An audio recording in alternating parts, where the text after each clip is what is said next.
Welcome back to another episode of Who Should You Choose, the video series where I go through the prior videos, questions, and comments and help you with your hut lineup decisions. For anyone watching this live, thank you. Currently doing a 48-hour subathon, so I will keep streaming until the timer runs out. So if you guys were ever looking for a way to support the channel, come and check me out, twitch.tv/nosleeves12. Every sub adds time to the timer, and we'll see if we can get to 48 hours. So that being said, let's get into today's comments and questions. Hey Sleeves, I had the question about my autofill and multi-select being broken, and I thought I would clarify what I meant. Whenever I try to autofill, it puts 0 cards in the set for me, even though I have cards that can be put in the set. And when I try to multi-select cards and send them to the set myself, it only sends 1 card instead of all the cards multi-selected. So what's happening here is if you have B and D cards and you hit autofill, it won't add any because it sees that B and D card. It's being counted, and it knows that it can't send a B and D card to the set. From my understanding, that's what's going on.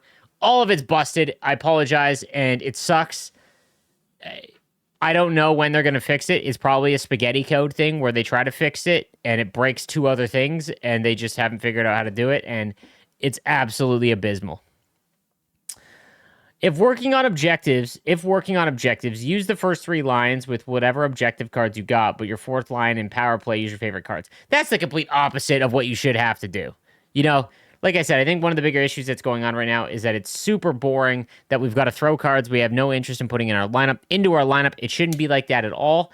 Like I said, if the reason why it worked early on was because they were giving you an 82 overall cover athlete set player item for free, and those were very usable. So I think that we should get at least 1 usable card, and every month it maybe goes up +1. So if you give us an 83, you know, you can make that usable, right? And so on and so forth. But I hate having to do this. It's a big issue with the game. Hey, Slaves, love the videos and how much you keep us informed on what's going on in the world of Hut. I'm a decent player.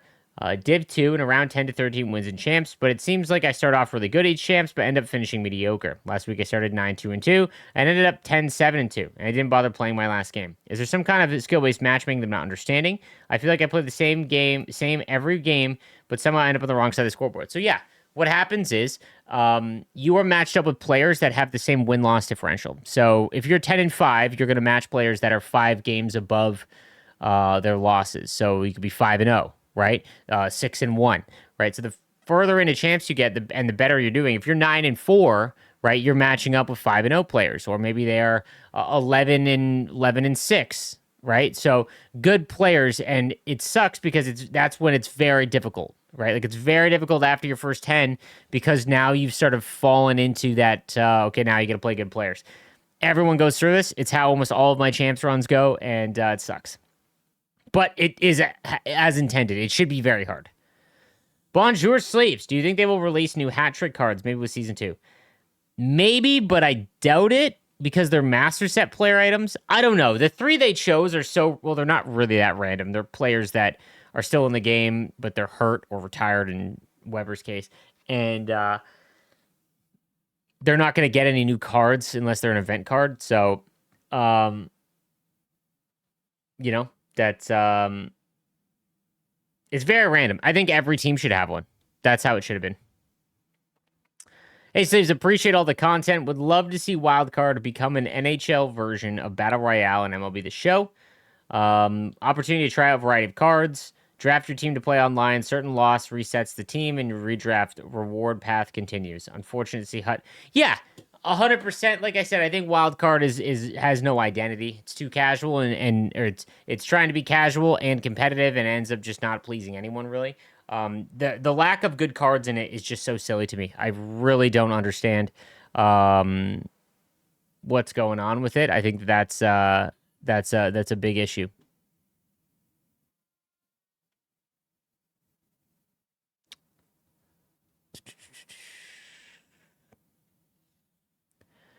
Alex says, hey, Sleeves, I have a comment about the goalies. I think the XP Kemper is one of the better goalies. I currently have him at 84, and he's played 114 games and is rocking an 84 save percentage, 1.92 goals against.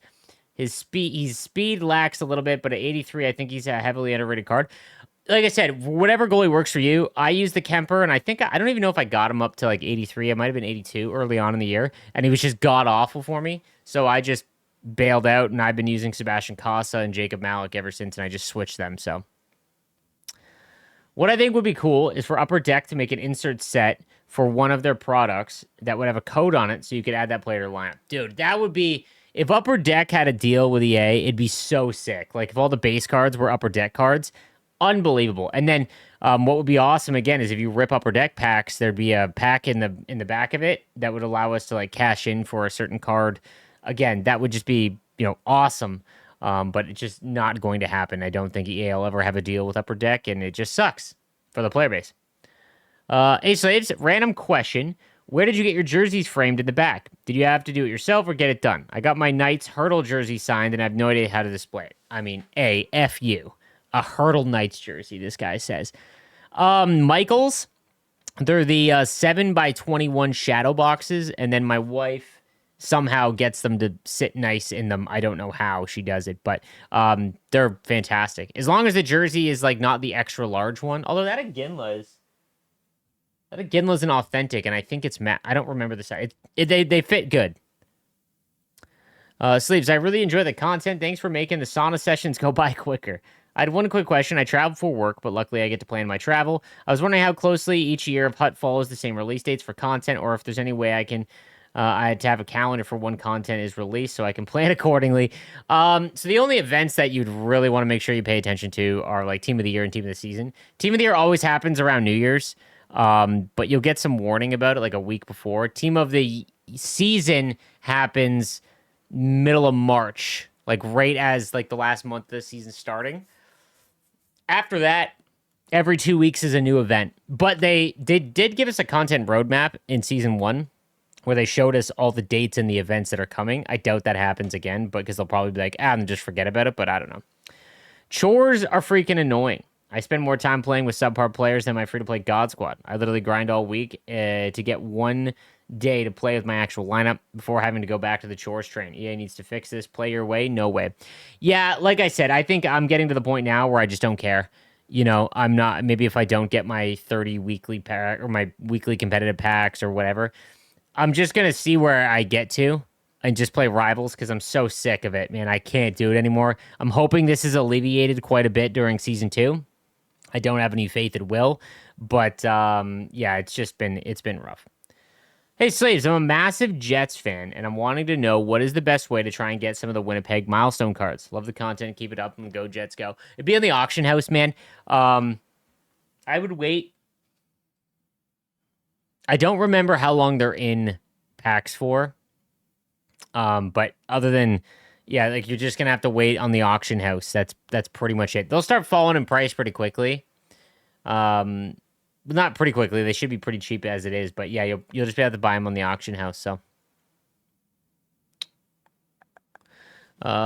next up, bonjour from Quebec. Oh no, sorry.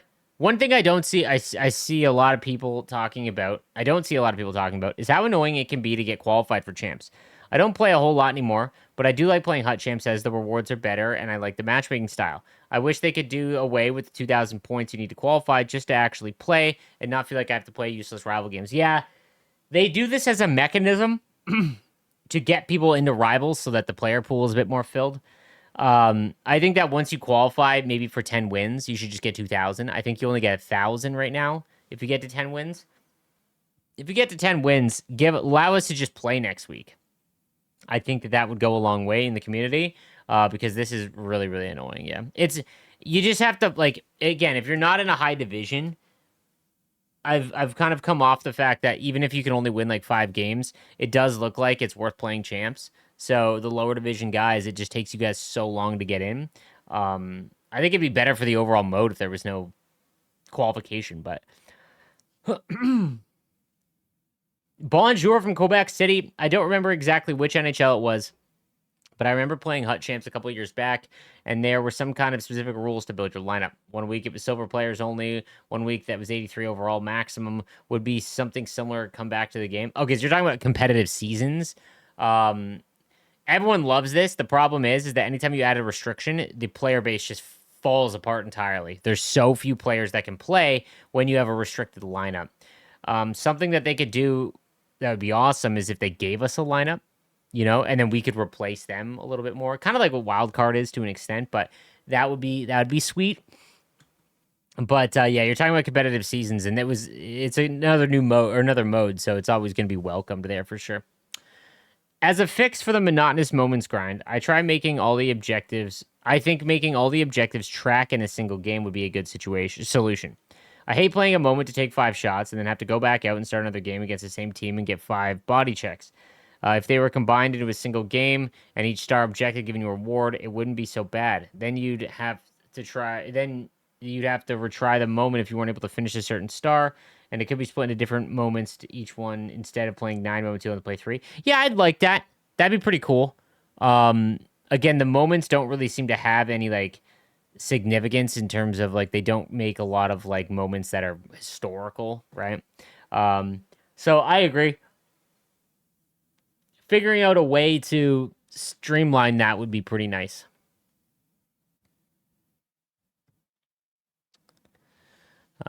Hey, Slaves, big fan of your content. I find myself watching your vids 24/7 now. I agree with your wild card opinions and on adding MSPs and making the draft much better rather than the 75 plus that run out of endurance after one rush. Definitely think themes could be sweet in conjunction with the event of the week, or even all under 21 players, power up icons, all or only, or even some players with the first name for fun, same first name. Just some food for thought, and I'm sure if they added cooler players with themes, the wild card could change quickly as the rewards are already so lucrative. Keep up the great work. Yeah, I mean, like I said, I think that adding MSPs into the event would be sick. The wild card should be tied to the event that's going on in its entirety, and it just does not happen. Like I said, wild card needs a lot more love. It's a cool new mode to add. It has some good fundamentals to it, like a good reward path and the fact that you can draft your team, but it kind of ends there. Long time, first time. Do you think we'll get the rewind versions of events again this year? As example, getting the 99 version of Off the Charts in May. Probably. That's probably what they'll do, where they'll re-release MSPs at a much higher overall just to say that they made content. That's probably what they're going to do, which is okay, but also kind of lame. 100% gameplay is fun. We need to come together as a community and beat this drum until they fix rewards. 200 tiers, 1 million XP path, new tier every 5,000, and then we get a competitive mega pack every 25K. After then, uncapped for bonus packs done. I don't disagree, man. Like I said, I think that the XP path should be 200 tiers or 250 tiers and just have so much in there that we don't need to do the objectives. It's like, or moments. Like, if you want to for extra stuff, go ahead. But just let me play rivals and champs or someone who plays squad battles. Just play squad battles, like without having to worry about all the extra stuff. It'd just be such a better gameplay experience. I hate how that once the I hate how once the first event week is over, those cards aren't available to make during week 2. This is the stupidest part of FOMO that I hate. They're clearly trying to make it so that you have to log in and work towards a card every week, as opposed to, okay, here's week 1. I can get them in week 2 if the week 2 guys aren't good. And they're just like basically making it where you have to shoot your shot and it might end up blowing up in your face. Like if you didn't make Jay Bowmeister because you were waiting to see if week 2s were better, you got kind of screwed. And I hate that. Makes no sense. Hey, Sleeves, I found another issue with Crosby's MSP. I have him upgraded all the way to 86, but I don't have the option to sell back his tiers. It's probably going to be fixed since they are already looking at it, but I figured they might not know this side of the Crosby issue yet. Thank you for your hard work. Yeah, that was been reported to the Game Changer chat. I don't know what they're going to do. There's no comms. But this next commenter, he just said, I wrote to EA Help about Crosby issue. They answered me by saying there was no Sidney Crosby card that was upgradable. These guys are a real joke. That's tough. Yeah, I don't know, man. I don't know. It's not good. I will say in a couple months in now, it's nice to have enough fodder where some of these chores are easier to complete now. I realize the program is still the bear to finish, but like the team of the week headliners, now we're getting to the point where we can finish them in a couple quick games, thankfully. Like this recent Blackhawks one, I was able to finish day 1 already and not have to worry about the future. Yeah, like if you've made a couple team of the week players in the past, you could just have them in your lineup so that the team of the week objectives are able to be finished very quickly. That's like an interesting thing to do and something I'm not like, or I'm trying to work towards now as well. Same thing with game breakers whenever they're back. Peaford says, hey, slaves, I hope and believe that the Season 2 XP path can save this game. If devs actually hear the community and fix the reward path, then we're golden, and the improved gameplay from previous years could make this NHL one of the best. I do actually like Wildcard, but just because I don't need to play it, I can set in a superstar and go do chores. I've played maybe 3 games since early access, but maxed every week. For events, I'm okay with the timer, but it should be timed to the event, like with the off the charts. I made Jay Bowmeister and was hoping for showtime. But they did him so dirty that I wish I also made Crosby week 1. Yeah, I completely agree. The fact that I get not being able to make the event cards when the event is over, like, it sucks. I don't think that that's a good way to go about it either. But if they're going to take that away, at least let us make every card from the event during the event. It's silly. Beyond Giorno sleeves from fellow Sharks fan who grew up cheering for the Leafs. Love the content, longtime listener. Okay. All right. I feel you on that one. Question for you. Do you think certain players are omitted from particular events because EA has bigger plans for them down the line? This comes from Jumbo Joe being omitted from the off-the-charts event as of now, which would have been a great MSP. Jumbo Joe would have been awesome. Also, do you think the 1 week timer for MSPs is because EA will do some sort of redo event like last year? Just curious in your thoughts. Keep the great work. Positive vibes to your family. Appreciate that, man. They're probably going to do some redo thing like Rumpel was saying earlier. In terms of omitting players, like, you're going to see, like, I would be blown away if you don't see Kirill Kaprizov be an MSP for the next-gen event, because it's going to be prior Calder winners as well. That was what it said in there. And for whatever reason, there just has been no Kirill Kaprizov cards. So it's like they're going out of the way to avoid him. So that'd be my guess, is, like, there will probably be bigger plans for him too. All right, lastly, part 3 of asking, is a hot dog a sandwich? No, a hot dog is a type of food in its entirety. You know, I think that the bun is a part of a hot dog, I guess, because when you say plain hot dog, right? I don't know. It's so stupid. Like, just, Raheel, just enough, man. Like, it's just, like, is a taco a sandwich? You know? I just, you know, I don't know. It's just a silly debate. It's not a sandwich. It's a hot dog. That's what it is. That's all it is. It's just a hot dog. That's going to do it for this episode of Who Should You Choose? Come check out the live stream. The subathon's still going on, and I will see you next time. Have a good one.